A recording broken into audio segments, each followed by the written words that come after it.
Selamat pagi anak-anak. Pembelajaran matematika kita pada hari ini kita akan melanjutkan pelajaran 2 yang sudah kita pelajari pada pertemuan sebelumnya. Nah, hari ini kita akan belajar pada lesson 3 and 4, pelajaran 3 dan 4, tentang angles on a straight line and angle at a point, tentang sudut pada sebuah garis lurus dan sudut pada sebuah titik. Nah, yang pertama, angles on a straight line, sudut pada sebuah garis lurus, atau bisa kita sebut juga sudut berpelurus, ya.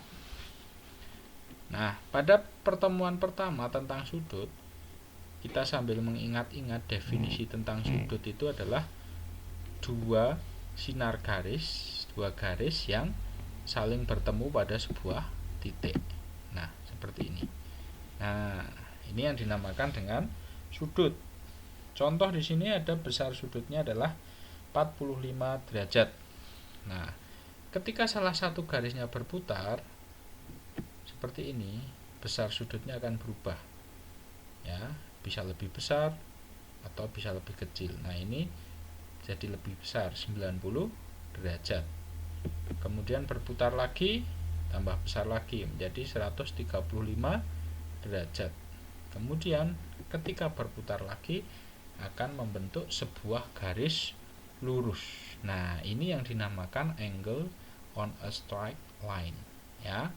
Sudut pada sebuah garis lurus. Apakah ini masih bisa dikatakan sudut?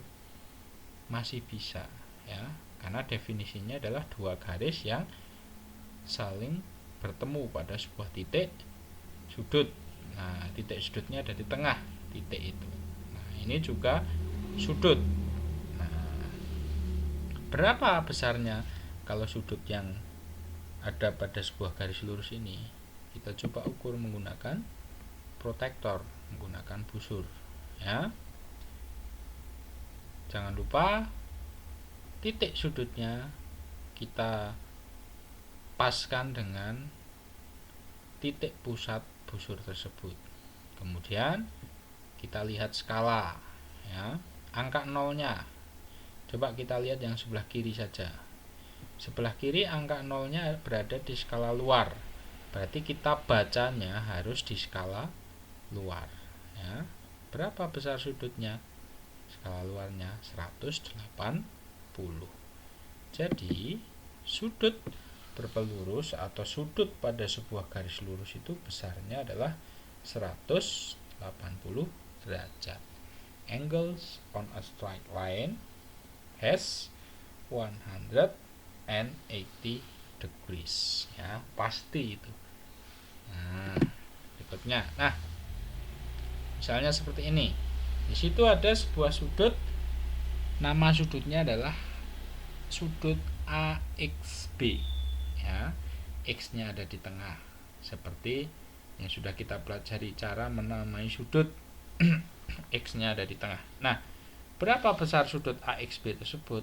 Tanpa menggunakan busur atau protektor, kita sudah bisa mengetahui bahwa sudut pada sebuah garis lurus tadi besarnya berapa?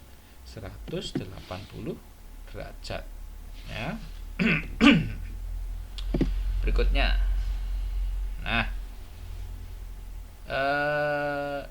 ini ada sudut pada sebuah garis lurus, nama sudutnya adalah AXC, ya. Yang lurus itu AXC. Nah, sudut AXC pasti kita sudah tahu besarnya berapa, yaitu 180. Kemudian di situ ada sudut AXB, sudah diketahui besarnya 110 derajat. Kemudian ada sudut yang belum diketahui besarnya, yaitu sudut BXC.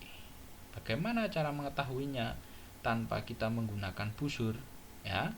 Nah, tinggal dikurangi saja. Tadi sudut pada sebuah garis lurus itu kan pasti 180. Nah, di situ sudah dibagi dua. Yang pertama sudah ada 110 derajat, berarti yang sebelahnya kan tinggal sisanya, ya toh. Nah, Yang sudut AXB itu 110 derajat, berarti yang sudut BXC itu tinggal sisanya. Berarti caranya adalah besar sudut berpelurus tadi kan pasti 180, kita tulis 180 dikurangi 110 derajat, hasilnya adalah 70 derajat. Nah, kita bisa tuliskan seperti ini ya, tanpa menggunakan busur. Nah, kemudian contoh berikutnya. Nah, di situ ada sudut pada sebuah garis lurus, yaitu namanya adalah sudut AXD. Itu pasti 180. Nah, di situ dibagi 3 sudut.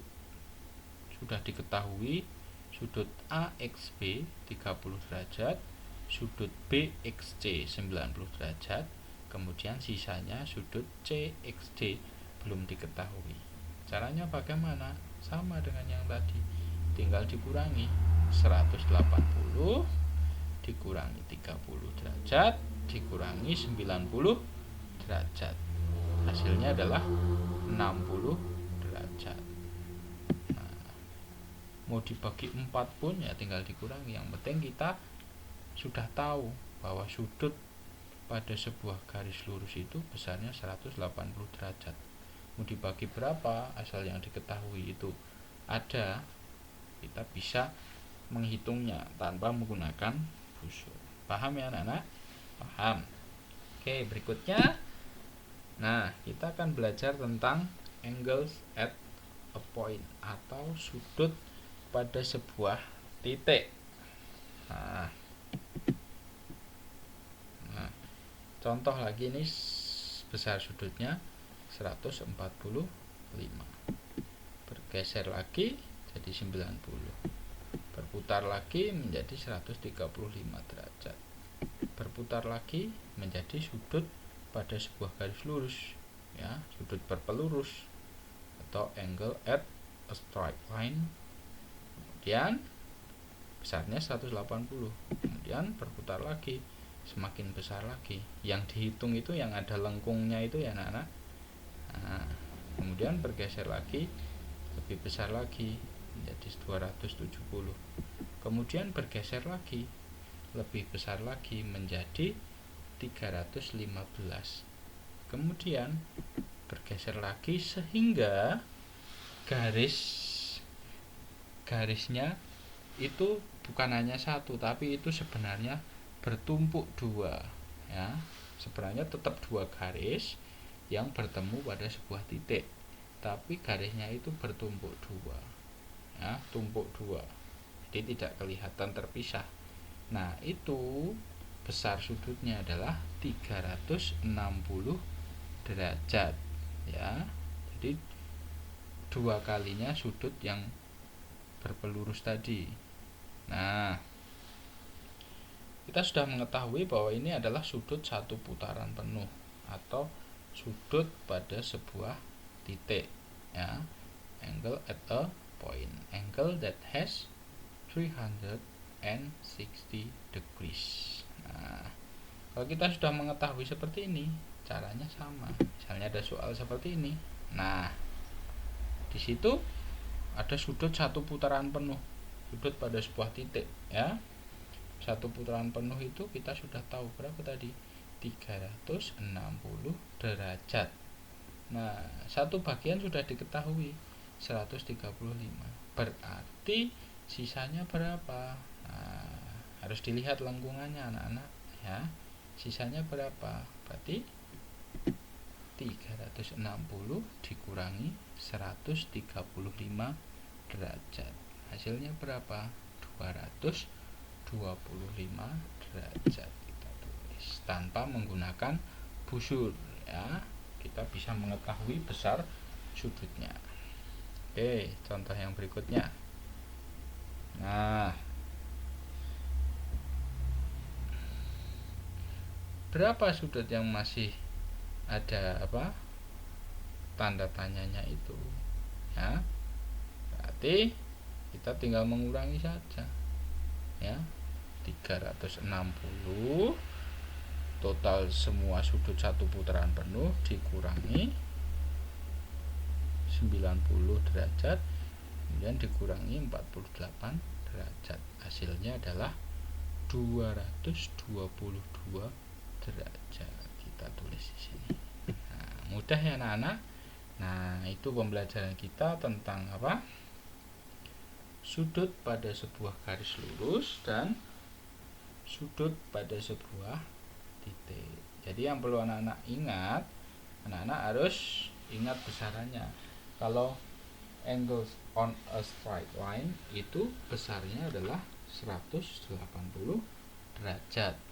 Kemudian kalau sudut pada sebuah titik, angle at a point itu besarnya 360 derajat. Nah, itu ya anak-anak pembelajaran kita pada hari ini. Semoga bermanfaat bagi anak-anak. Sampai jumpa pada pertemuan berikutnya.